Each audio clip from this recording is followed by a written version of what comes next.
Good morning. My name is Birgitta, and I like creating documentation.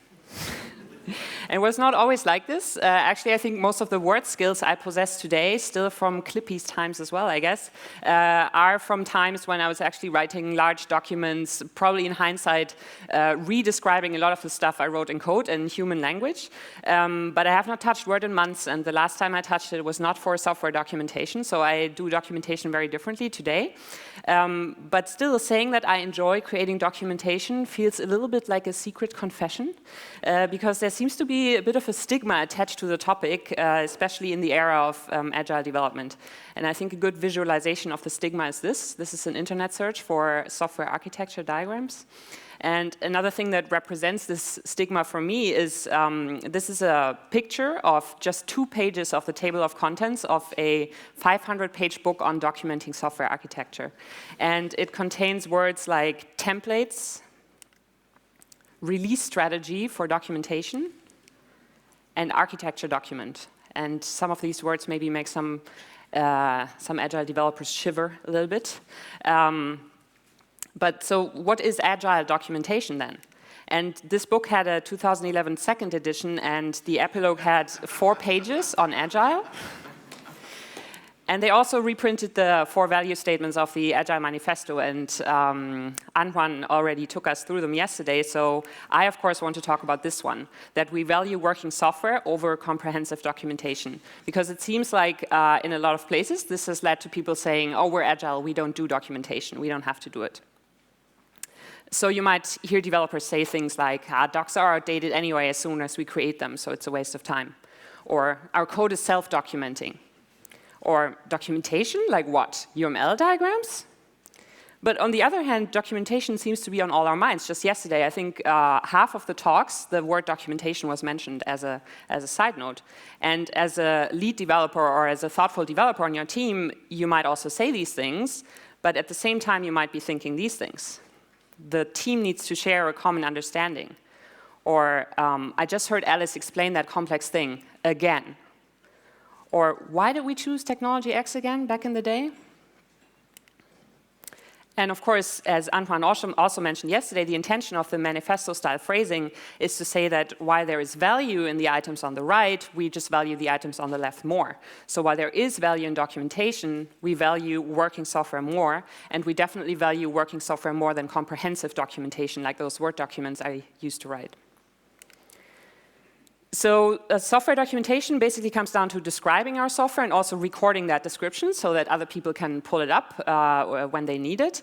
And so it's for like all kinds of different users, other stakeholders in the company, other developers, our teammates, and it's actually quite a vast area. So we are describing what our software does, what the structure is, how to use it, how to build and install it. So it's far too much for a 30-minute talk. So in this presentation, I'm going to focus on how we describe technical aspects of our software, so not necessarily how to use it, and how developers use documentation to communicate with each other in a team, and also with some of their direct stakeholders. So I'm not going to go into API documentation or stuff like that.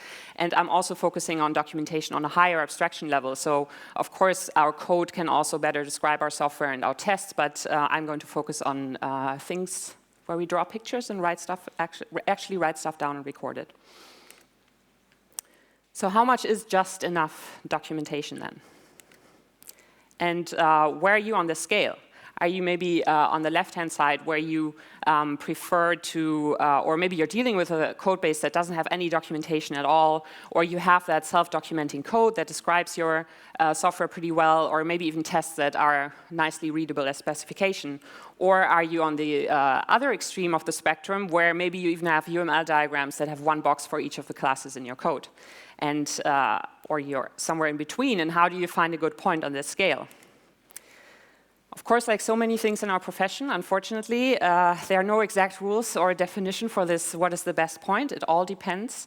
But whenever you're looking to balance things out, a good way to start is always to think about the value, the purpose, why you're creating something, without immediately jumping to the solution and thinking about the diagram, but thinking first about why am I doing this? Because one reason that's definitely not a good reason to create documentation is just for the sake of a process. And it's actually often also a sign that the process owner maybe doesn't trust you, so they actually want to have you write everything down again so they can see what you've been doing. So I want to go through 5 of the many different reasons why documentation can be valuable, why I find it valuable on a software development team, and give you some examples for each of those. So the first one is to use documentation to create a common understanding in your team. And some of you might have seen some variations of these pictures I'm showing now. So we're often thinking we have the same understanding, we have a common understanding, thinking of the same thing. But then actually when we take that out of our heads, put it on a whiteboard or on a piece of paper and talk about it, then we often realize, oh, it's actually different, and we need to come up with this common picture, and then we can all work based on that, based on a better understanding. And literally, you can do this exercise with your team. So you can maybe break up into smaller groups, have each group maybe come up with high-level descriptions of what you're doing, then present back to each other and find the misunderstandings and complement each other's understanding so that you have a more common direction afterwards. And then you can put these high-level pictures up on what I like to call the team's wall of common understanding. So it can be very different what's on this depending on your project, but one thing I like to do with this is to have a space constraint. So if you actually have the luxury to be co-located and you put this on a physical wall, you could, for example, say, I'm going to take 6 or 8 A4 sheets of paper, and I'm not going to put anything more up on this. Even if you have a very large system, that doesn't necessarily mean it makes sense to put more of this stuff there, because we can only keep so many things in our head, right? So on this wall, then you put up everything that you believe everybody on the team should know about the software, maybe even know without having to think about it too much. And then, yeah, the contents depend on the project. So you might have a systems overview with dependencies or component or a tech stack overview. If your environment setup is very elaborate, you might want to put that up. If it's really easy to derive from just looking at your build server configuration, maybe you don't put it up. And things to look out for that are maybe worth putting on this wall is things like, what are you always explaining to new joiners in the first few days that they join the team? Or what do you often need to explain to stakeholders coming by when you're trying to walk them through a decision? Or what terms are used a lot but are causing maybe misunderstandings, so you want everybody to have the same understanding of that. And also what does not change often. So this should not change on a weekly basis, but I would call it a success if maybe every few weeks somebody goes up and changes something with a pen or redoes one of the diagrams, but not on a weekly basis. The second value I see in documentation is to use it to surface and understand complexity. On this particular wall of common understanding that we had on this team, this was for a relatively small system, I would say. So we actually had some space to put up some more detailed descriptions of some things in our code base that were not trivial, but quite critical. To give you more of an example, this was a project where we built a web application with offline first features. So we had a lot of non-trivial stuff in how we stored the data. So there was stuff here like the design of our storage module in the browser, how we were syncing data back and forth between the browser and the backend, and also our data schema migrations. And these more detailed descriptions of complex stuff all turned out to be something that you could call an infographic. So this wasn't like a presentation slide or a visualization where you want somebody to look at this for half a minute and then they're like, ah, yeah, I get it now. But this was more complex stuff, so something simple wouldn't have done it justice. So it was like more of a mix of text and visuals. And things that might prompt you to create a graphic like this would be, complex things that you don't touch frequently, but every time you have to touch them, you're kind of like, how did this work again? And you might say now that maybe that's a smell in your code. If every time you touch something, you kind of don't really understand anymore how this works. But then actually trying to create a documentation like this helps you check if what you built is simple enough, if it's accidental complexity or if it's just inherent complexity in what you're building. And if it's actually a smell and it's too complex, then especially you should document it, because you might not have time in that moment to fix it. So when you have the time in 2 months or so, then you might be grateful that you spent the time to describe it in a way that you can remember. Another aid you can use to facilitate the explanation of these non-trivial things is what I would like to call a widget kit. So in this case, this was a set of paper widgets, everything we needed to build up a picture to describe our data model. So things like cards for each of our entities, sketches of our screens, and some representations of where the data was actually coming from. And then when we had to, we could kind of use that to build up this picture. And this approach is really useful for things that have a lot of history. So lots of things attached to them that are hard to put in writing, that are maybe kind of like in between the lines. So you might feel better having a conversation about them instead of just giving somebody something to look at. This is exactly how it works. And also things with a larger scope where maybe it helps to have this step-by-step approach helps the understanding. And understanding that brings me to the next value add I see in documentation, which is to create empathy. In this example, the database technology had been quite an important strategic decision at this company, even before the team I was working on joined it. But it was causing a lot of problems for our particular team. And it was also sometimes hard to keep more emotional factors out of the discussions. For some reasons, database technology discussions always seem to be really emotional. I don't really know why. So we needed an effective and efficient way to bring across our requirements to people, and we used this step-by-step approach to try and create empathy for our challenges. And we also had to do it more than once, so having this kit prepared also helped with that. Another form of empathy we can create with documentation is with each other inside our team. There's a really interesting blog post on Medium by Dorothy Hirpa, who actually spoke here last year, about empathy-driven development. And she talks in it about building an empathetic code base. So with things like scripts that automate things, maybe even the odd comment. So everything that provides context, including docs, or it didn't happen. And she says in there that working on software without guidance, without documentation, can be anxiety-producing. And I think especially as more experienced developers, we often forget what that might be like. And also today with the explosion of tech stacks for more junior developers, that they actually need this, like a little more guidance maybe than we do. Another form of empathy I often see the need for is that between product people and the developers. And I don't know how often in my career I've heard developers complain about product people not really understanding how the software works. But I have not seen that much effort from the developer side to bridge that gap further. And this is actually an example of a software description that helped us on a team where we needed to generate PDF documents. And if you've ever had to generate a layouted document for human users, then you will know that there will always be so many cases where they say, oh, this is not pretty, like why is there a page break here? It should be there. So this logic to decide when to do a page break was actually something that caused some of our beta users or a product owner to come by every second day or so and say, oh, in this case, it's not nice. Can we change that? So we had to have a lot of these conversations, and we had this poster to put up the rules and the predicate logic in our code to have these discussions and create more empathy for the complexity of what was going on, and also discuss what rules we could add and which we couldn't. Yeah, so you might use something like this. I think there's also somewhere out there, there's like this huge diagram that shows when Slack is sending a notification. That might be another good example of this.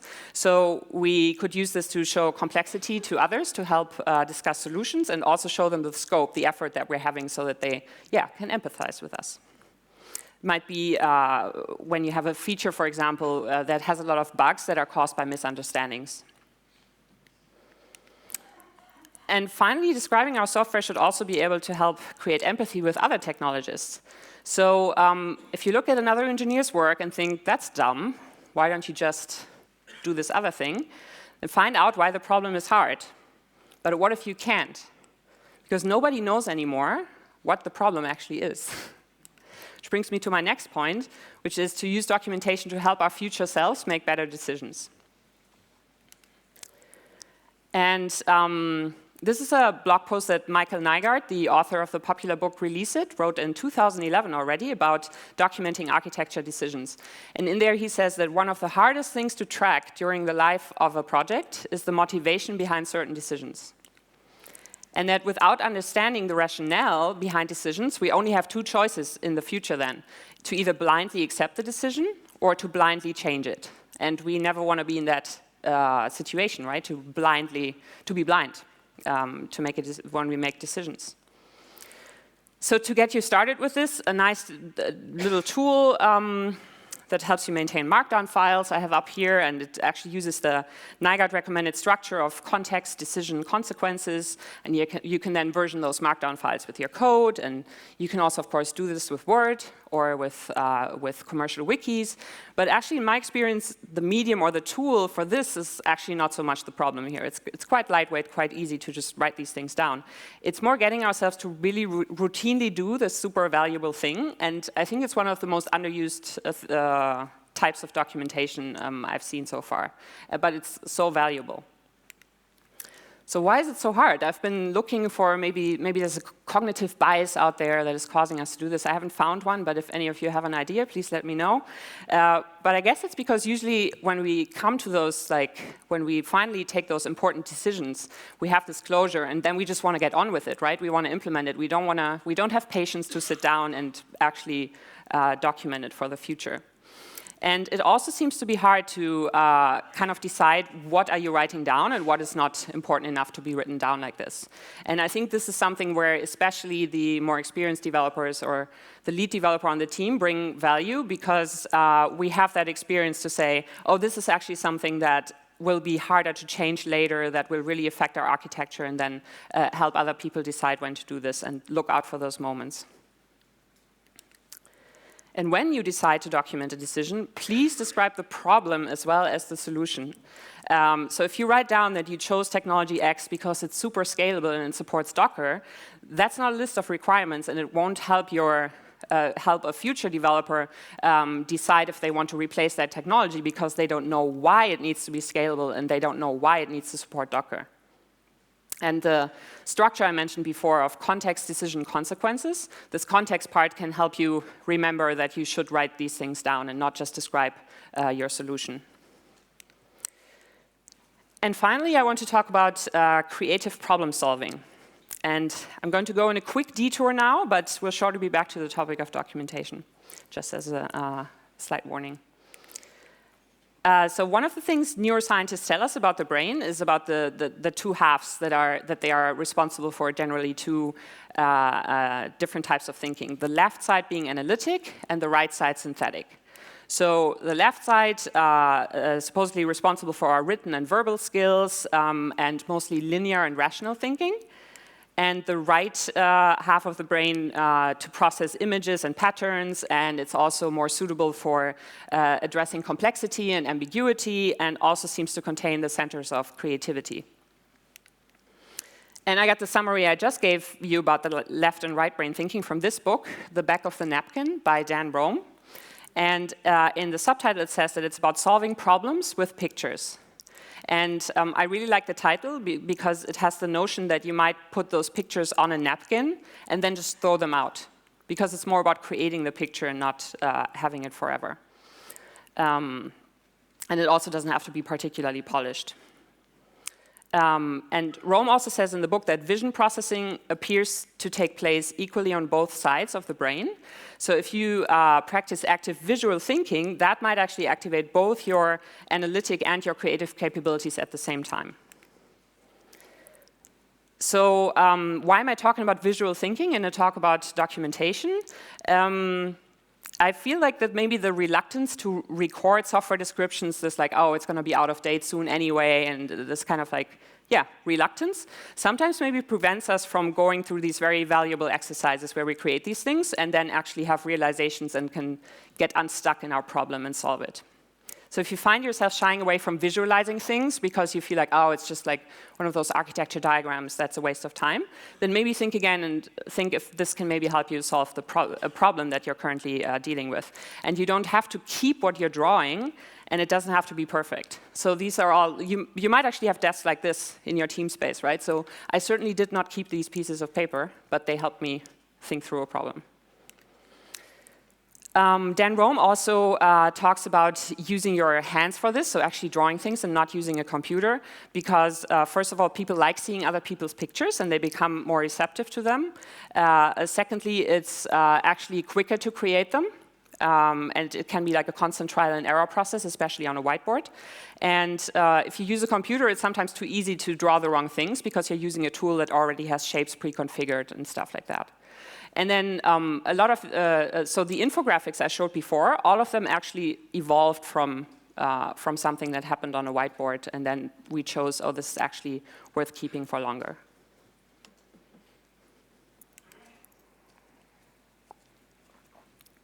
So this concludes my walk through 5 of those purposes, but before I wrap things up, I couldn't do a talk about this topic without bringing up the probably most frequently asked question with regards to documentation: how do you keep it up to date? And the good news is some of it you don't have to, like the creative problem solving I just talked about. You also have to throw things out and not get attached to things that you created there. But for everything else, how do you keep it up to date? You probably don't. You just keep it more or less up to date. There are, of course, tools to generate diagrams for you, for example, but in my experience, they never quite work out for me. So they're either too detailed or they're too high level, and they don't really help me think through those. They don't really know what's important to me at the moment.